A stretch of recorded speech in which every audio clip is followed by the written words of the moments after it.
Assalamualaikum warahmatullahi wabarakatuh. Selamat berjumpa kembali dengan saya di channel ini. Lama kita tak jumpa karena saya beberapa minggu ini kurang sehat. Mungkin terserang virus corona, nggak tahu juga.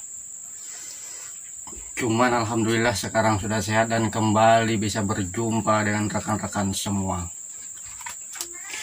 Seperti biasa, kali ini saya akan menganalisis hal-hal yang terjadi di negara kita ini ataupun hal-hal yang terjadi di seluruh dunia, bahkan hingga keluar angkasa.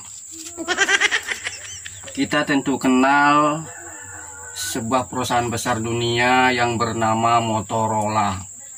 Motorola ini cukup terkenal. Bahkan produk-produknya pun sudah kita kenal dan merambah negara kita Indonesia. Salah satunya dulu adalah handphone. Bahkan terakhir Motorola ini pernah merilis smartphone. Baik rekan-rekan semua, saya mencoba menganalisis mengapa perusahaan Motorola ini kemudian tenggelam. Tentu saya tidak akan menganalisis dari segi manajemennya karena saya tidak punya kapasitas untuk itu. Tapi saya mencoba menganalisis dari sisi yang lain, dari sudut pandang yang berbeda. Yakni yang pertama adalah karena perusahaan Motorola ini salah atau kurang tepat memberikan sebuah nama perusahaannya tersebut atau nama produknya. Karena kalau dalam bahasa pasir yang namanya Motorola ini berarti motor lama, motor lama. Jadi secara filosofis yang namanya barang-barang lama tentu tidak laku, ataupun laku hanya diminati oleh komunitas-komunitas tertentu. Sebagai contoh komunitas pencinta barang-barang antik misalnya, dan jumlahnya pun tak banyak. Jadi dari sisi pemasaran tentu ini sangat tidak menguntungkan, dan produk-produknya pun tidak laku. Akhirnya ya begitu deh, seperti yang kita lihat sekarang ini. Smartphone Motorola ini kalah bersaing dengan perusahaan-perusahaan lainnya. Katakanlah bila kita bandingkan dengan Samsung, sangat jauh. Sekarang boleh dikatakan Samsung ini sudah merajai pasar smartphone. Begitu banyak dan dikenal oleh semua lapisan masyarakat produk-produk Samsung ini, terutama smartphone. Kenapa Samsung begitu terkenal dan begitu populer? Tentu kembali saya akan menganalisisnya dari sudut pandang yang berbeda. Ini karena perusahaan Samsung ini tepat, saya katakan tepat dan pintar dalam memilih sebuah nama untuk produknya, sebuah nama untuk perusahaannya. Karena perlu rekan-rekan ketahui semua bahwa Samsung itu sendiri sebenarnya diadopsi dari bahasa Banjar, yakni dari kata sungsung. Sungsung itu kalau diartikan secara bahasa berarti pagi-pagi sekali atau lebih awal. Nah, secara filosofis segala sesuatu itu bila kita mulai lebih awal atau dari awal, tentu kita akan memenangkan sebuah pertandingan.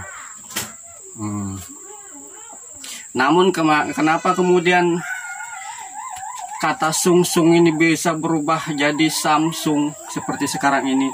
Itu karena dialek orang Korea itu dia susah sekali mengartikulasikan kata sungsung ini. Jadi itu hanya bisa fasih disebut oleh orang Banjar kata sungsung ini. Dan ketika orang Korea melafalkannya atau mengartikulasikannya berubahlah menjadi Samsung. Jadi itulah sebuah analisis mengapa perusahaan Samsung ini begitu terkenal. Kembali kita kepada Motorola tadi, mungkin sangat berbeda bila ketika dia mengganti nama produknya atau sekaligus mengganti nama perusahaannya dengan semisal kalau memang masih mau menggunakan bahasa pasar, gantilah dengan sebuah nama yang punya filosofis yang baik. Semisal Motorola tadi diganti menjadi Motor Bayu, yang artinya motor baru, atau mau diganti ke dalam bahasa Bugis misalnya bisa seperti Motoro Baru. Kemudian kalau mau diganti pula ke dalam bahasanya Mbah Jo atau dalam bahasa Jawa, bisa juga diganti menjadi Montor Anyar. Jadi jangan pakai kata Motorola itu lagi, karena itu maknanya kurang bagus kalau diartikan dalam bahasa pasar. Sebaiknya kita bisa mengambil sebuah pelajaran dari kesuksesan Samsung ini, karena dia sudah memberikan sebuah nama dengan arti secara filosofis yang begitu baik. Berasal dari kata sungsung tadi yang berarti kalau dalam bahasa Banjar itu pagi-pagi sekali atau lebih awal, bangun lebih awal. Sebenarnya kalau kita lebih dalam lagi menganalisisnya, sebenarnya Samsung ini belajar dari ajaran Islam, karena ajaran Islam itu mengajarkan kepada kita untuk bangun pagi-pagi sekali. Makanya kita mesti sholat subuh, karena sholat subuh itu disaksikan dan didoakan oleh malaikat. Jadi bila kita sholat subuh berjamaah di masjid, kita akan disaksikan oleh malaikat dan didoakan oleh malaikat. Siapa yang tidak ingin didoakan oleh makhluk yang tidak pernah berdosa dan begitu taat kepada Allah, dan kita tentu yakin bahwa doanya begitu makbul. Perlu kita ketahui bahwa sholat sunat qobliyah subuh atau 2 rakaat sebelum subuh itu bila dinilai di sisi Allah maka lebih besar daripada dunia dan seluruh isinya. Maka beruntunglah orang yang sholat subuh berjamaah di masjid, karena dia pasti tidak akan pernah rugi. Dia pasti mendapat keuntungan yang besar. Mungkin itulah yang bisa kita ambil pelajaran dari ulasan atau analisis saya kali ini. Semoga kita semua akan beruntung hidup di dunia dan akhirat.